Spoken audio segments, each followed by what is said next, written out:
ISRO മുൻ ശാസ്ത്രജ്ഞൻ നമ്പി നാരായണനെ ചാരക്കേസിൽ കുടുക്കാൻ നടത്തിയ ഗൂഢാലോചന കേസിൽ CBI കുറ്റപത്രം കോടതി അംഗീകരിച്ചു. ജൂലൈ 26-ന് കോടതിയിൽ ഹാജരാകാൻ പ്രതികൾക്ക് കോടതി നിർദ്ദേശം നൽകി. തിരുവനന്തപുരം CJM കോടതിയാണ് നോട്ടീസ് നൽകിയത്. റോഷി പാൽ നൽകും വിവരങ്ങൾ. റോഷി, കൂടുതൽ വിവരങ്ങൾ. കഴിഞ്ഞ ദിവസമാണ് ദില്ലി യൂണിറ്റ് കുറ്റപത്രം സമർപ്പിച്ചത്.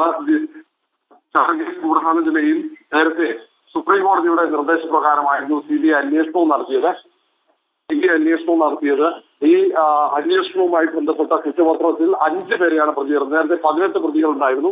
5 പേരെ പ്രതിചേർത്തുകൊണ്ട് സമർപ്പിച്ച ആ കുറ്റപത്രത്തിൽ കുറ്റപത്രം ഇന്ന് CJM കോടതി അംഗീകരിച്ചതിന് തൊട്ട് പിന്നാലെയാണ് പ്രതികൾ 5 പ്രതികൾ S. വിജയൻ, സിബി മാത്യൂസ് ഉൾപ്പെടെയുള്ള RB ശ്രീകുമാർ അടക്കമുള്ള 5 പ്രതികൾക്ക് നോട്ടീസ് അയച്ചിരിക്കുന്നത്. ജൂലൈ 26-ന് ഹാജരാകണമെന്ന നിർദ്ദേശമാണ് നോട്ടീസിലുള്ളത്.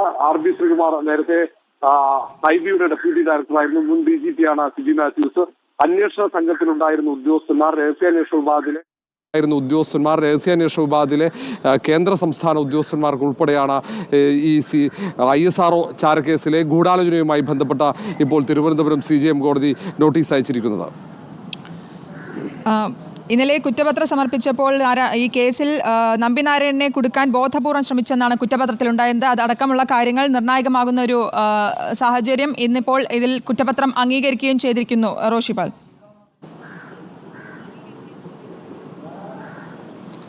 തീർച്ചയായും CBI ദില്ലി യൂണിറ്റ് അന്വേഷിച്ച ISRO ചാരക്കേസിലെ ഗൂഢാലോചന സംബന്ധിച്ച കേസിൽ കൃത്യമായി ISROയിലെ ഉദ്യോഗസ്ഥന്മാരെ കുടുക്കാൻ വേണ്ടി ബോധപൂർവമുള്ള ഒരു ശ്രമം ഈ അന്വേഷണ സംഘത്തിൻ്റെ ഭാഗത്തുനിന്നുണ്ടായി. അതിന് കേന്ദ്ര ഉദ്യോഗസ്ഥന്മാർ, കേന്ദ്ര സർക്കാരിന് കീഴിലുള്ള കേന്ദ്ര ആഭ്യന്തര മന്ത്രാലയത്തിന് കീഴിലുള്ള ഇൻ്റലിജൻസ് ബ്യൂറോയിലെ ഉദ്യോഗസ്ഥന്മാർ അടക്കം കൂട്ടുനിന്നു എന്ന ആക്ഷേപവും അങ്ങനെയുള്ള കണ്ടെത്തലുകളുമുണ്ട്. ആ ഒരു കുറ്റപത്രമാണ് ഇപ്പോൾ തിരുവനന്തപുരം CBI കോടതിയായി CJM കോടതി അംഗീകരിച്ചിരിക്കുന്നത്. അതിൽ നമ്പി നാരായണൻ അടക്കമുള്ള ശാസ്ത്രജ്ഞന്മാരെ കുടുക്കി അവരെ കുടുക്കാനുള്ള ശ്രമം കൃത്യമായി ഉണ്ടായി. തുടക്കം മുതൽ തന്നെ അത്തരം ശ്രമമുണ്ടായി.